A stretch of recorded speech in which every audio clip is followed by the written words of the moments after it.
As in all accidents, pilot experience plays a role in takeoff and landing mishaps. Inexperience and a challenging situation can be a dangerous combination. Sometimes what's most dangerous in these situations is the pilot's lack of judgment. We wonder, what could they have been thinking?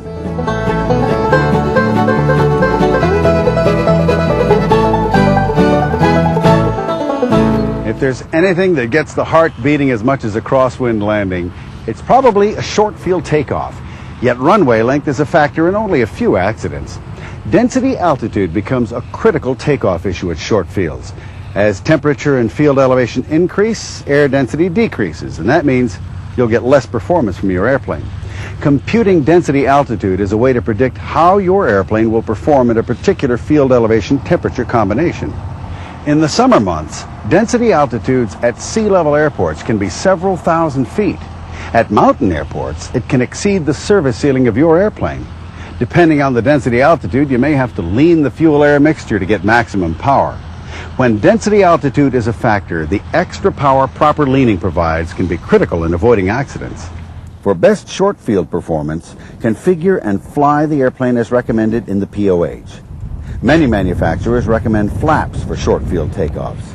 Use as much runway as available. Go to full power with the brakes held, then release them. On takeoff roll, the objective is to reach rotation speed as quickly as possible. Keeping the elevators streamlined minimizes their drag, increasing acceleration. Use a rotation speed slightly below normal takeoff rotation speed and apply back pressure a little more aggressively to transition to VX, best angle of climb speed, if, as is often the case, the short field is also obstructed. Retract flaps and gear as soon as practical. Ready to look at some more landings?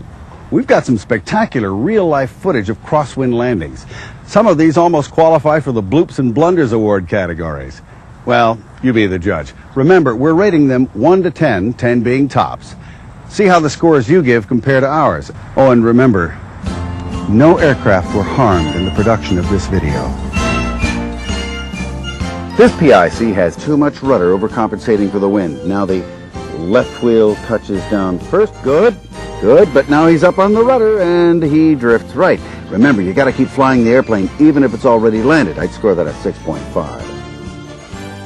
Our next contestant is flying a 170, bad directional control. Now he lands on the downwind wheel. And now the upwind. And finally gets control of the situation, well after the plane's already landed. This pilot lucked out, but I can't give him any more than a 3.0. A go-around would have been the safest choice. Here's a T-tail PA-28.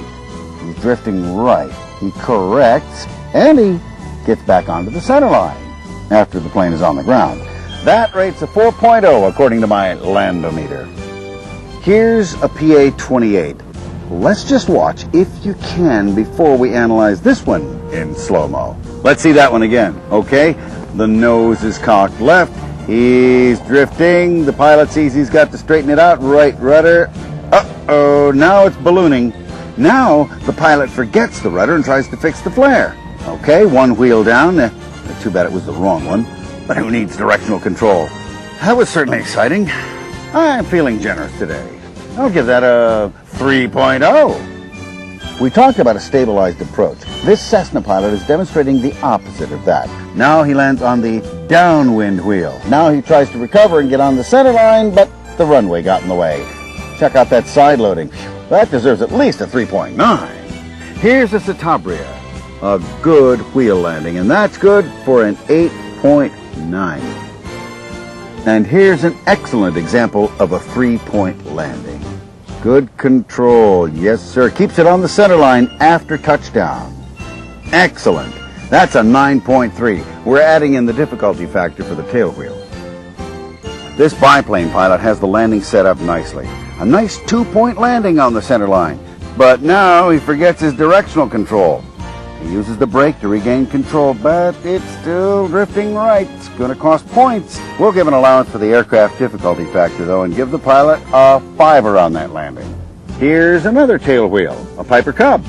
Nothing subtle about that landing, but it was a solid 3-pointer, and the pilot is maintaining directional control after touchdown.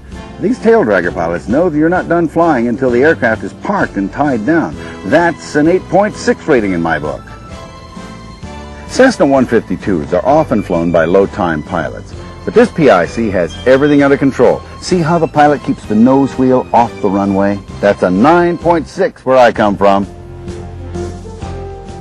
Our next contestant is a Grumman Traveler. Okay, holding it off, good nose-high attitude, good directional control before and after touchdown. And throwing out the high and low score, that's good for an 8.5. Here's a Commander. Wham! Do drop in any time. On an aircraft carrier, I'd give that landing at least an 8.